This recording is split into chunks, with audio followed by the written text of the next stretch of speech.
Imagine standing before a God who owns the heavens and the earth, who commands the sun to rise and the moon to glow, and yet he looks straight into your heart and says, I don't want your rituals, I want your love.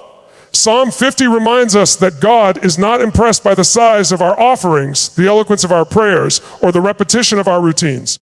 He is looking for a heart that beats with authenticity.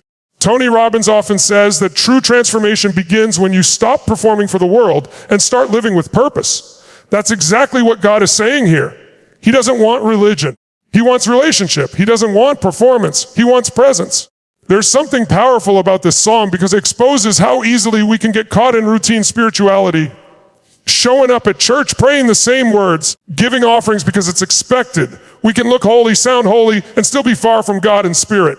But when God speaks in Psalm 50, he shakes the very ground under that mindset. He says, I have no need of a bull from your stall or goats from your pens, for every animal of the forest is mine. What a statement of power and truth. He's reminding us he doesn't need our sacrifices. He needs our surrender. You see, the act of worship was never about what we give externally. It was always about what we release internally. God was never after burnt offerings. He was after burning hearts, hearts that trust him, hearts that obey him, hearts that are grateful even when life doesn't go as planned. When you move from religion to relationship, everything changes. Suddenly prayer isn't a routine. It's a conversation. Giving isn't an obligation. It's an overflow. Worship isn't just music. It's your lifestyle. Tony Robbins teaches that success is not about what you achieve, but about who you become in the process. The same is true spiritually. God is not measuring what you do. He's shaping who you are. And that transformation starts when you realize that God doesn't want your checklist. He wants your connection. He wants your honesty, your brokenness, your gratitude, your time. So let me ask you, are you worshiping God out of routine or out of relationship? Because routine makes you busy with religion, but relationship makes you alive with passion. Routine will make you say the right words, but feel empty inside. Relationship will make you cry, laugh, fall on your knees, and feel the presence of a living God breathing hope back into your spirit. In Psalm 50, God challenges his people not to recite his laws and praise his name while their hearts remain cold. That's what he means when he says, what right have you to recite my laws or take my covenant on your lips? You hate my instruction. It's not anger. It's disappointment. Like a father looking at his child saying, why are you pretending? Just be real with me. And maybe that's what God is saying to you today. Stop performing, start connecting. Stop trying to impress me. I already love you. Stop trying to earn my favor. It's already yours. When you come before God with authenticity, everything changes. You don't just speak to him, you feel him. You don't just ask, you receive. You don't just worship, you experience transformation. Because authentic worship is not about how loud you sing, but how open your heart is. It's about standing before God and saying, I'm not perfect, but I'm yours. Think about it this way. If a child gives his father a gift but ignores him every day, the gift loses meaning. But if that child spends time with his father, listens, talks, laughs, and shares his heart, even the smallest gesture becomes precious. That's what God desires.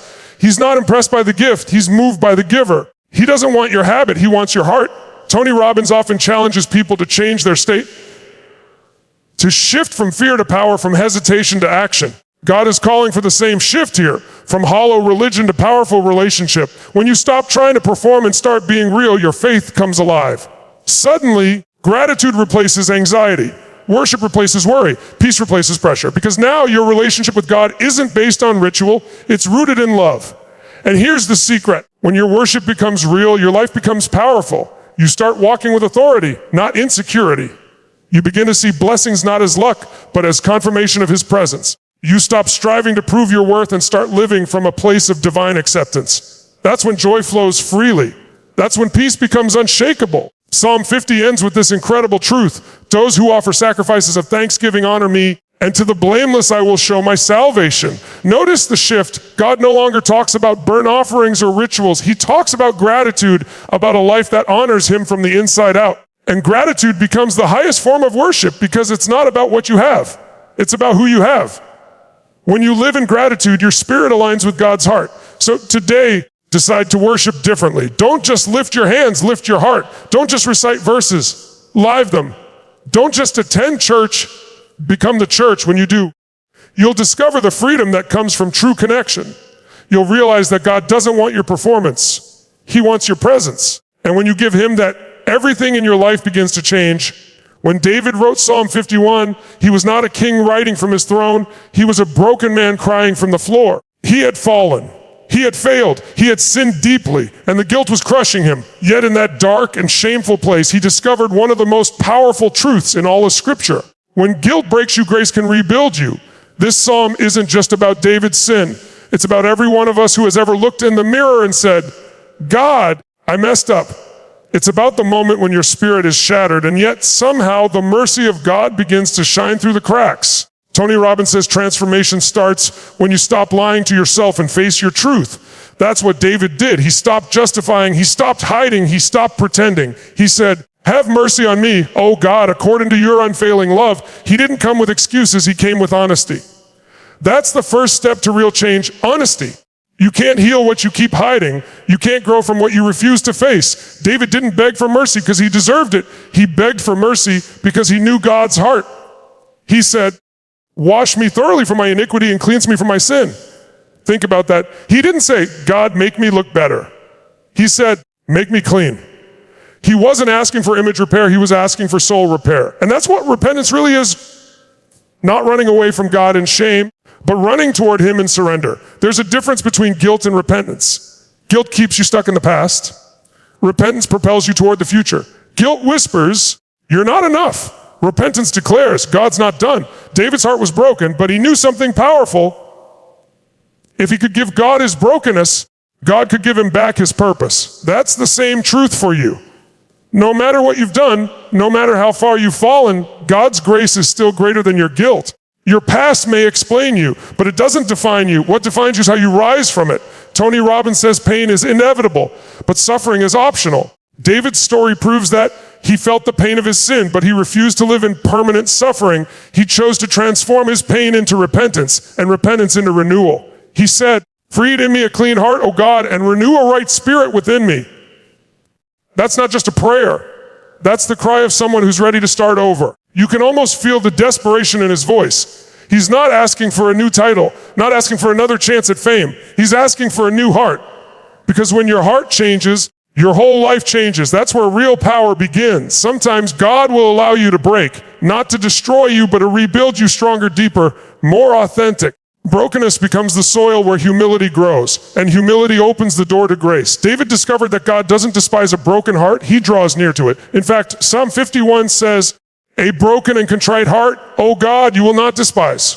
That's God's promise. When you come to him shattered, he doesn't turn you away. He starts making you new. And here's the beautiful part: repentance is not just about sorrow, it's about transformation. When David said, "Then I will teach transgressors your ways," he was saying, God, once you heal me, I'll use my story to help others heal. That's the redemption arc of grace. God turns your pain into purpose. The very thing that once shamed you becomes the testimony that strengthens others. Think about that in your life. Maybe you've made mistakes. Maybe you carry guilt that weighs you down every day. But what if that guilt is not meant to crush you? What if it's meant to push you toward grace? What if God is saying, I can take that brokenness and build something beautiful from it? That's what he did for David, and he can do it for you. The moment you stop hiding, you start healing. The moment you say, God, I can't fix this on my own, he steps in with power, mercy, and restoration. Tony Robbins says that emotion is energy in motion, and repentance is the most powerful emotion because it moves you from regret to rebirth. It turns your lowest point into your launching point. David's story is proof that failure is not final. Sin can break you, but grace can remake you. You might have lost your way, but you haven't lost your worth. God's mercy runs deeper than your mistakes. His forgiveness doesn't just erase your past, it rewrites your future. So if you're feeling like David today, weighed down, ashamed, broken, lift your head. Don't run from God, run to him. Say those words from your heart: "Freed in me a clean heart, O God." Because when guilt breaks you, grace will rebuild you. And when God rebuilds you, he doesn't restore you to who you were. He raises you to become who you were always meant to be. Psalm 52 is a powerful confrontation between arrogance and integrity, between the wicked who trust in their own strength and the righteous who trust in God. It's a picture of two different lives, one built on pride and deceit, the other rooted in faith and truth. When you read it, you can feel the fire in David's words as he looks at a man who uses power to destroy, who lies, manipulates, and boasts, yet thinks he is untouchable.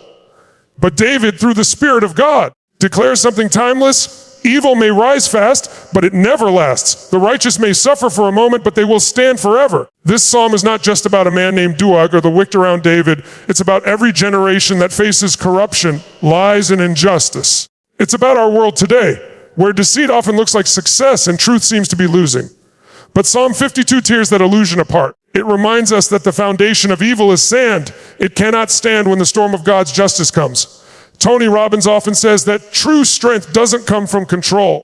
It comes from alignment with truth. That's exactly the message here. The wicked trust their manipulation. The righteous trust their maker. David begins by calling out the arrogance of the wicked. Why do you boast of evil, you mighty man? It's almost sarcastic, as if David is saying, you think your lies make you strong. You think your power makes you invincible. Because when you build your life on deceit, every success you achieve is just a ticking clock toward collapse. You can deceive people, but you can't deceive God. And that's what gives the righteous their peace. They don't need to fight with hatred. They just need to stand firm in faith, because time is always on God's side. We live in a world where injustice can make you angry, where betrayal can make you bitter, and where evil can seem unstoppable. But Psalm 52 teaches us something life-changing. Don't fight evil with evil. Overcome it with endurance, with truth, and with trust. Tony Robbins says energy flows where focus goes. If you focus on anger, you become bitter. If you focus on faith, you become unshakable. David chose faith. He looked at corruption and said, you might flourish like a green tree now, but soon you'll be uprooted by the Lord himself. That's what divine justice looks like, silent but certain. Evil doesn't destroy the righteous, it destroys itself. The wicked plant seeds of lies, but those seeds grow into their own downfall. They build walls of deception, but those walls become their prison. David watched men rise by deceit, but he also saw God bring them down by truth. And when that happens, David says the righteous will laugh, not in mockery, but in awe of God's justice. They'll say, see what happens to the man who made not God his refuge. The contrast in this psalm is powerful. The wicked trust their wealth, their words, their manipulation. But David says, I am like a green olive tree in the house of God. What a picture. The olive tree is slow growing, deeply rooted and fruitful. It survives storms, drought, and heat because its roots go deep. That's the secret of the righteous. Their strength isn't loud, but it's lasting. While the proud shout, the humble stand. While the deceitful boast, the faithful bloom. Think about your own life for a moment. Maybe you've seen people lie, cheat, or manipulate their way ahead. Maybe it made you question your integrity. Like, why am I still struggling when they're succeeding? But Psalm 52 answers that question with divine clarity, because your roots are deeper. You're not built for temporary applause. You're built for eternal reward. The wicked rise fast because they're light. The righteous rise strong because they're grounded. And when the winds of testing blow, only those with roots in God's love survive. Tony Robbins talks about unshakable states, emotional strength that no circumstance can destroy. Spiritually, that's what David is showing us here. When your refuge is God, when your confidence is not in money, not in image, not in power, but in his faithfulness, you become unshakable. The world can throw storms at you, but your roots hold. People can talk behind you, but your peace stands. Evil can rage around you, but it cannot remove your purpose. David ends Psalm 52 with a declaration of gratitude. I will praise you forever for what you have done. In your name I will hope, for your name is good. Notice, he's not waiting for justice to be visible. He's already praising God for it. That's faith at its highest level, thanking God for victories that haven't even manifested yet, because you know his justice is inevitable. That's the mindset of the strong, the mindset of those who overcome.